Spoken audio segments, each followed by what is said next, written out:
Loh, kejar-kejar dari mana orang orang belum waktunya. Oke, sekarang closing dari Silakan. pihak Muslim. Ustadz, Gurunda Ustadz Wapi, saya izin ya duluan ya. Ya, lanjut. Teman-teman, kita tidak membahas penyaliban. Nanti kalau mau bahas penyaliban, sesi berikutnya. Oke, teman-teman kita lihat nih ya. Yesus di dalam Yohanes 13:13 disebut sebagai rabi. Kita lihat nih dari kalangan Yahudi sendiri datanya bagaimana. jewishcentersurabaya.org. Ini ada sebuah pertanyaan bagus dari teman-teman. Apakah rabi perlu menikah? Yesus adalah rabi. Ini teman-teman ya. Apakah rabi perlu menikah? Ini dari literasi Yahudi ya. Saya tidak pernah menafsir dari tadi. Ustadz Wapi, kalau kita lihat nih, imam besar. Yesus apakah imam besar? Nanti kita tunjukkan.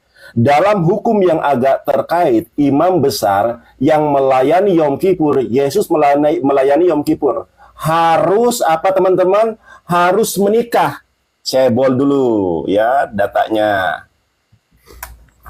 Dalam hukum yang agak terkait, imam besar yang melayani Yom Kippur harus menikah. Apakah Yesus adalah imam besar? Kita lihat teman-teman datanya.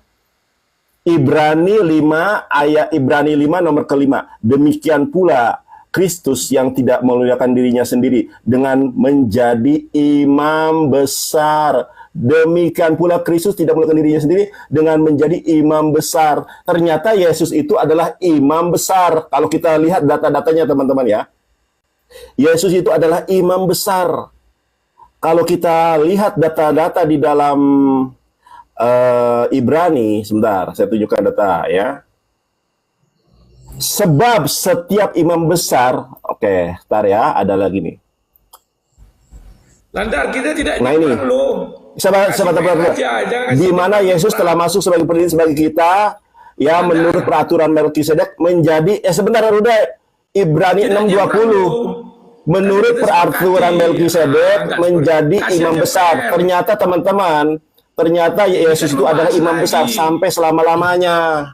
Ustadz Wapi Sudahlah, silakan. sudah. Ternyata Yesus adalah imam besar di dalam Ibrani 6:20. Menurut peraturan Ya Melkisedek kalau begini kan menjadi nanti kami imam jawab besar lagi sampai Nanda. selama-lamanya. Silakan Ustadz Jangan Wapi. penutup aja. Jeder, ternyata Yesus adalah imam besar.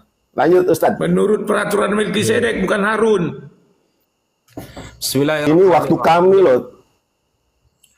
Ya, di sini Mas Rudi Yohanes sedikit menframing ya bahwa yang saya sampaikan Nabi Isa menikah setelah membunuh Dajjal, sedangkan yang disampaikan oleh Gus Yonatan Nandar sebelum, jadi sudah dulu menikah, kan seperti itu. Nah, saya sedang menerangkan Isa putra Maryam. Berarti Anda setuju ya bahwa Isa dan Yesus itu sama berarti.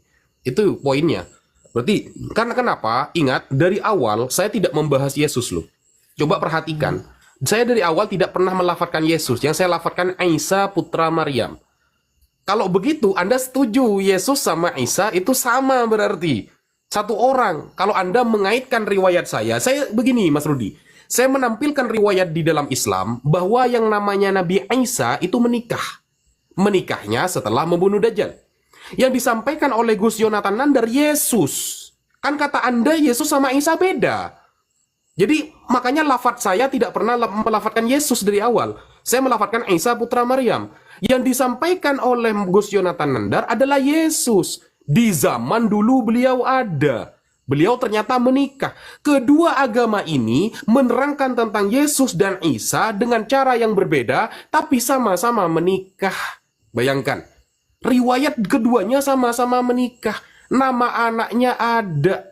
Nama istrinya Gus Yonatan Nandar ada. Di dalam literasi kita yang bernama Isa putra Maryam menikahnya di Arab. Wajar namanya ada yang Muhammad anaknya. Kalau Anda mengaitkan saya dengan Gus Yonatan Nandar dijadikan satu, berarti kan Anda setuju. Yesus dan Islam itu sama. Kemudian Pak Bom ketika tadi membuka tafsir Ibnu Katsir, riwayat dari Qala Ibnu Jarir. Di sana bahwa raja, ya ini kita sedang membahas penyalipan sebenarnya ya. Tapi oke lah, saya ladenin bahwa raja dari Bani Israel alladzi bu'itsa ila Isa liyaqtulahu rajulan minhum yuqalu lahu Dawud. Nah, Pak Bom mengira yang namanya Dawud itu cuma satu. Kita bisa menampilkan banyak orang yang bernama Dawud. Daud yang akan membunuh Isa dengan Daud Raja Daud itu beda. Itu kita bisa tampilkan, itu banyak. Jadi jangan seperti itu. Jadi membaca jangan sepotong-sepotong seperti itu ya. Mungkin itu dulu yang bisa saya sampaikan. Udahlah nanti baca Ustaz, baca datanya dulu baik-baik. Udah, Bom kalah. Ternyata Yesus menikah. Goyang dulu, goyang dulu. Oh ya, bingung dadar. Ternyata Yesus menikah. Ternyata Yesus menikah. Udah, kita menang, Ustaz. Menang apa? Hari Sabtu lah kita buat judul baru. Yesus disalib apa enggak? Isa disalib. Oke. Bagaimana? Teman-teman yang Boleh. di bawah setuju ya? Oke. Ya. Kita bahas Yesus disalib atau tidak, oke? Aku tidak pernah menyetujui Isa adalah Yesus ya. Kan tadi ada terucap kalian. Jikalau kalian mengatakan Isa adalah Yesus, makanya kalian paparkan kan. Bukan aku ya. Oke. Udah, kalah aja udah. Udah kalah Rudi, Bom. Kalah Bom. Udahlah, kau tadi tampol mulutmu sendiri.